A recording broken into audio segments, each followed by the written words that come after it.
Soyez les bienvenus sur Canal 10 France. Nous sommes dans le cadre de cette émission Coup de pouce afin de pouvoir nous entretenir avec ceux qui ont l'esprit d'entreprise.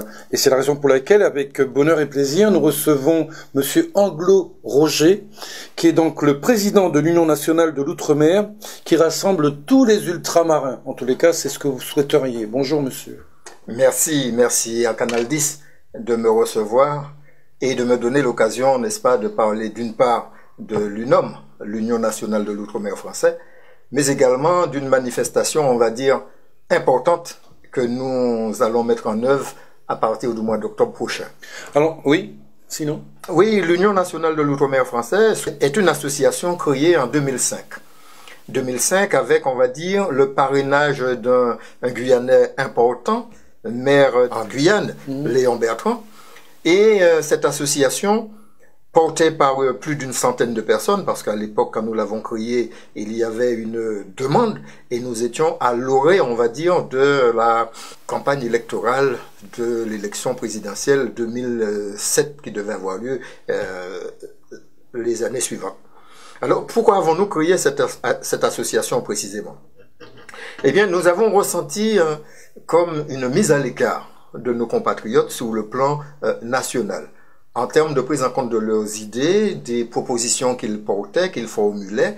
Et puis également, il y avait cet oubli de ce qui avait été fait par nos compatriotes dans les années passées. Et nous nous sommes dit, pourquoi ne pas nous rassembler, ne pas réfléchir à comment pourrait être nos départements. Martinique pour ce qui me concerne, Guadeloupe pour d'autres, Guyane, Réunion, Mayotte, Wallis et Futuna, etc. Alors sans vouloir vous interrompre, vous parlez justement de l'Union nationale de l'Outre-mer. Ça n'a pas été un petit peu trop délicat de pouvoir réunir justement ces différents départements afin de pouvoir justement monter cette union? Non, non, en fait, comme je viens de le dire, la demande était très forte. Je suis un militant associatif de longue date et à ce titre, je navigue d'association en association. Je fréquente pas mal d'associations qui sont sur des créneaux porteurs comme par exemple l'entrepreneuriat, comme par exemple les affaires sociales, les affaires familiales, y compris les affaires les affaires sportives, pardon. Et j'ai eu l'occasion de me rendre compte qu'en discutant avec les uns et les autres, sur le plan politique, il y avait un vide. C'est ce que je voulais dire, j'ai dit que la politique n'était pas bien loin. Voilà, sur le plan politique, il y avait un vide. Et c'est là que nous avons voulu, n'est-ce pas, créer quelque chose. Donc, j'en ai parlé, d'autres avec moi en ont parlé, et nous avons eu cette idée de monter cette association qui partirait plus particulièrement sur le plan politique, pas pour faire de la politique. Fondatrice, quelque part. Pas pour faire de la politique, se présenter dans des élections, etc. Mais prendre en compte un ensemble de sujets, donc, un ensemble de problématiques à fédérer et proposer des idées, faire des propositions. Et si je peux continuer, simplement pour dire, sous cette lancée, une fois que l'association a été créée, nous avons imaginé un colloque qui réunirait, rassemblerait le maximum de gens au fait des problématiques de l'outre-mer pour discuter sur l'avenir de l'outre-mer à l'horizon 2012. Je rappelle que nous étions en 2005 et que 2 ans après 2007 devait avoir lieu l'élection présidentielle. Donc c'était le moment, nous a-t-il semblé, de réfléchir et de soumettre un ensemble de propositions pour nos départements d'outre-mer, propositions sur le plan économique, sur le plan sociétal, sur le plan organisationnel, etc. Alors, l'Union nationale de l'Outre-mer a une existence de 2005, c'est ça? 2005-2014, ça fait 9 ans. 9 ans. Ouais. Et si jamais vous devriez faire une synthèse, un petit bilan quelque part de cette activité, ce serait quoi? Qu'est-ce que vous pourriez nous en dire un peu? Je dirais simplement que l'UNOM a marqué les esprits. Pourquoi? Parce que le colloque qui a été organisé en 2006 à l'Assemblée nationale, plus de 300 personnes, a quand même produit une vingtaine de propositions, dont 6 ont été retenues et soumises ces propositions aux candidats à la présidentielle à ce moment-là en 2007. Donc vous m'avez dit qu'il y en a plusieurs qui ont été donc soumises, 6 ont été retenues. Quelle est celle qui a eu justement la faveur? C'est par exemple la discrimination que nous vivons encore aujourd'hui, qui n'a pas encore été réglée, qui est celle qui consiste à dire, si vous résidez en France hexagonale, vous êtes martiniquais, guadeloupéen, ultramarin en tout cas, et vous voulez avoir une caution d'un parent qui se trouve dans votre département d'origine, Martinique, Guadeloupe, eh bien, ça n'est pas possible. Ça ne marche pas. Et pourtant, nous sommes dans nous sommes département français. Absolument. Donc, il ne devrait pas y avoir de problème. Absolument. Donc, c'est une des propositions issues de ce colloque qui tendait à dire il faut une loi qui supprime cette discrimination et qui fasse que, eh bien, les compatriotes qui sont établis ici dans l'Hexagone, quand ils demandent une caution à un parent, un ami, peu importe, aux Antilles françaises, que cela puisse se faire. Ça puisse se faire. Alors, il y a eu des avancées, bien évidemment, mais la chose n'est pas encore, de notre point de vue, définitivement réglée.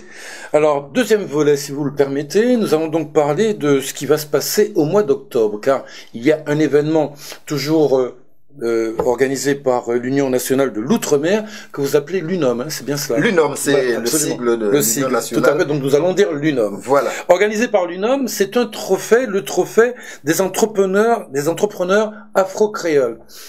D'où vous est venue cette idée? Disons qu'il y a eu un constat.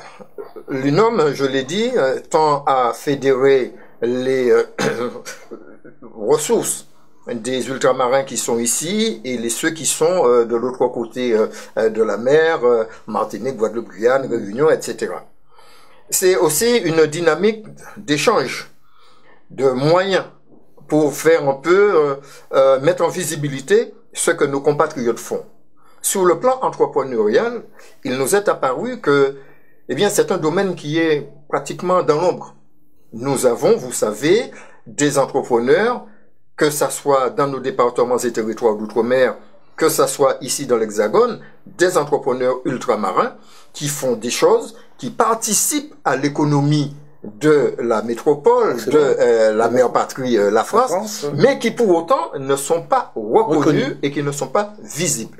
Donc l'idée, elle est simple, c'est de dire, il y a des prix qui sont distribués par les uns et par les autres à telle société, tel domaine d'activité, etc. Pourquoi nos entrepreneurs, eh bien, nous ne les mettrions pas en avant, nous ne les ferions pas voir, mais surtout, c'est pas faire voir monsieur un tel ou madame un tel, c'est faire voir la réussite de ces entrepreneurs-là. Voilà, et leur savoir-faire. C'est tout simplement ça l'idée. Donc, comment le faire? Ben, on pourrait faire un battage médiatique, on pourrait faire pas mal d'organisations. Il nous a semblé que le plus simple, c'est dans l'air du temps. Bien, c'est de mettre en avant une cérémonie qui permette une réunion de ces personnalités et qui jette un coup de projecteur sur ce qu'elles font et qui donne une visibilité à ce qu'elles réalisent. Alors, ma question est tout à fait, enfin, sera la suivante.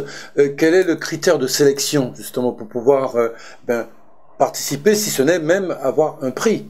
Alors, c'est une très bonne question. Critère de sélection, ça n'est pas moi qui vais sélectionner ces entrepreneurs. Je n'en ai pas les compétences ni la capacité. Donc, ça sera un jury composé de 5 personnalités issues du monde de l'entreprise, bien sûr, mais pas seulement, qui ces personnalités, sur la base d'un ensemble, nous espérons très nombreux de candidatures qui seront étudiées, eh bien, vont déterminer ce qu'on va appeler des nominés. Voilà. Des nominés. J'allais y arriver. Voilà. Donc, il va y avoir, il y a 6 catégories de prix. Et il va y avoir 4 nominés par catégorie. Donc, la tâche de ce jury sera, au vu des dossiers, au vu du parcours qui sera présenté par les différents participants, candidats, eh bien, vont ces personnalités du jury déterminer lesquels sont à même de postuler pour tel prix qui sont au nombre de 6. Alors, je vous vois très emballé, très emporté sur la question et également très précis. Vous en êtes à combien d'éditions? C'est la première? C'est la première édition. Première édition. C'est la première édition. Alors, bien évidemment, nous espérons qu'il y en aura d'autres. Alors, bon, on va pas déjà dire, parlons des autres, mais parlons déjà de cette édition-là, et faisons en sorte, et je remercie Canal 10 de nous donner l'occasion d'en parler, ce qui permettra de démultiplier l'information, je l'espère. Eh bien, nous espérons qu'il y aura d'autres éditions, mais celle-là, faisons en sorte qu'elle réussisse. Alors, pour qu'elle réussisse, nous avons bien évidemment tenté de mettre de notre côté le maximum de chance. ce que vous avez donc fait appel à des partenaires peut-être Nous avons fait appel à des partenaires tous azimuts, oui, dans le monde sportif, le monde culturel simplement, oui, le monde entrepreneurial et le monde politique également. Donc nous avons tapé pour l'instant à toutes les portes, nous avons envoyé quelques 150 lettres déjà. Ah, quand même. Oui. Et nous attendons les retours. Des lettres de demande de subvention, des lettres de demande de partenariat, etc. Donc, pour l'instant, donc, ça a été fait depuis, disons, 3-4 mois. Oui. Et nous attendons maintenant les retombées pour donner suite à cette opération. Cette opération aura lieu, il faut le préciser, au Salon Hoche, dans le 8e arrondissement de Paris. Vous me l'avez sorti de la bouche. J'allais vous poser la question. Où cela va-t-il se passer? Voilà. Donc ça sera à Paris, oui, et ça sera au Salon Hoche, un lieu prestigieux que beaucoup de monde connaissent, et nous espérons que rien que par cette localisation, eh bien, en termes d'accès... En journée, en soirée? En soirée. Alors c'est le lundi 20 octobre. Ça devrait commencer aux alentours de 21h. Oui. Alors 20h l'accueil des invités et 21h ouverture de la cérémonie. Et ça devrait se terminer aux alentours de 23h30, 0h. Donc on rappelle aux téléspectateurs que, ceux qui nous regardent, que cette remise de trophée, ce trophée de l'UNOM pour célébrer justement le savoir-faire des entrepreneurs afro-créoles va se dérouler le 20 octobre. À partir de 20h. De 20h. Oui, il y a une précision quand même qu'il faut apporter, parce que dire qu'on va organiser une cérémonie, eh bien ça ne suffit pas. Quelle sera la consistance de cette cérémonie? Absolument. Car nos invités, ils ne viendront pas simplement pour pouvoir distribuer ou remettre un prix. Faut-il qu'ils soient attirés, retenus et qu'ils soient intéressés par d'autres choses. Ce qu'il faut dire, c'est que cette soirée, autour de cette distribution de prix, qui va contribuer à mettre en lumière les lauréats et donner un coup de projecteur sur les réussites professionnelles et entrepreneuriales de nos compatriotes ultramarins, eh bien cette soirée sera ponctuée de magie, de danse traditionnelle, bien, de sketch humoristique, et les artistes... Donc il y aura un spectacle. Il y aura un spectacle qui va habiller tout ça. Et je peux également déjà annoncer, et ne seulement pour parler pour les prix qui vont égayer cette action, une tombola qui sera organisée au cours de cette soirée également. D'accord. Donc il faudrait que les participants puissent éventuellement garder leur ticket. Hein. C'est très important parce que généralement on ne sait pas où on les met. Puis au dernier moment, lorsqu'on annonce la tombola, ah, où est-ce qu'ils sont mes tickets? Enfin, bref. Le moment venu, toute précision sera donnée autour de cette organisation. Voilà. Mais ce qu'il convient de dire également, c'est que pour l'organisation de cette soirée, donc nous avons, je l'ai dit, sollicité énormément de personnalités, y compris dans le domaine politique, mais ça se fera, on va dire, autour d'un dîner de gala. Ouais. Donc les gens ne viennent pas simplement pour un spectacle, ça sera un dîner de gala où ils seront bien installés parce que le salon... Donc vous avez carrément mis le truc, la barre très haute pour ce trophée. Eh bien, écoutez, nos entrepreneurs, je l'ai dit, méritent d'être mis en lumière. Absolument. Leur réussite mérite d'être valorisée. Parce qu'il y va, de notre point de vue, de cette initiative, bien de l'impact que ça va avoir sur les jeunes générations. Parce que l'idée, c'est quoi, en fait? L'idée, c'est de montrer aux jeunes qu'il n'y a pas seulement que l'administration, que la musique ou que le sport qui sont porteurs de réussite. Il y a aussi, richesse aussi. Et de richesse. Il y a aussi l'entrepreneuriat. Donc, c'est une façon également de leur dire, mais investissez-vous dans les entreprises, créez si vous en avez les moyens, n'ayez pas peur de créer vos entreprises. Et voyez, nous avons des compatriotes qui n'ont pas eu peur de le faire et qui réussissent. Et c'est ça l'exemple qu'il faut suivre. Et je suis sûr qu'il y a beaucoup de nos compatriotes jeunes, peut-être moins jeunes, qui se disent, bon, j'aurais bien voulu créer quelque chose, mais bon, vu la conjoncture, est-ce que, etc. Aurais-je les moyens nécessaires de pouvoir savoir à qui s'adresser, taper à la bonne porte, enfin, toutes ces choses qui peuvent un petit peu angoisser quelqu'un. Et de toi, le ciel t'aidera. Absolument. Montons notre entreprise, donnons-nous les moyens d'avancer et montrons que nous participons, ce qui est vrai, effectivement à l'organisation de l'économie de notre pays. Monsieur Anglo-Roger, merci en tous les cas de nous avoir fait confiance et puis d'avoir accepté notre invitation, mais est-ce que vous auriez une dernière chose à rajouter pour pouvoir justement un petit peu interpeller ceux qui nous regardent? Si j'ai quelque chose à ajouter, c'est de dire, voyez, nous avons là un dossier sur cette organisation que nous mettons en place. Eh bien, pour l'instant, nous avons la conviction que c'est utile. Ce que nous demandons à nos compatriotes, c'est de suivre cette initiative, de la relayer et également de nous faire confiance, donc de participer le 20 octobre prochain à cette manifestation.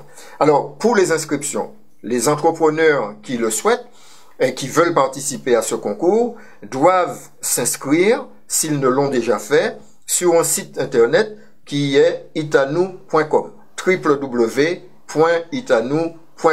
Très bien. C'est à partir seulement de ce site que les candidatures sont reçues. Nous ne recevons pas de candidatures papier. Ceux qui désirent participer à ce concours vont sur ce site itanou.com, vont trouver un formulaire d'inscription et vont donc s'inscrire pour le concours. Voilà. Et là, disons qu'il faut faire vite maintenant parce que la date de clôture de l'inscription, c'est le 31 du mois de mai prochain. D'accord, très bien. Jusqu'au 31 mai, les candidatures sont encore s'inscrire. D'accord, très bien. À partir du 31 mai, le jury va donc collecter toutes ces inscriptions et va commencer son travail de sélection. De sélection, très bien. Et après, nous commencerons à communiquer pour annoncer ceux qui ont été nominés et commencer à mettre en place, on va dire, l'organisation de façon précise et active. Donc on rappelle l'adresse internet pour pouvoir donc s'inscrire, c'est itanou.com.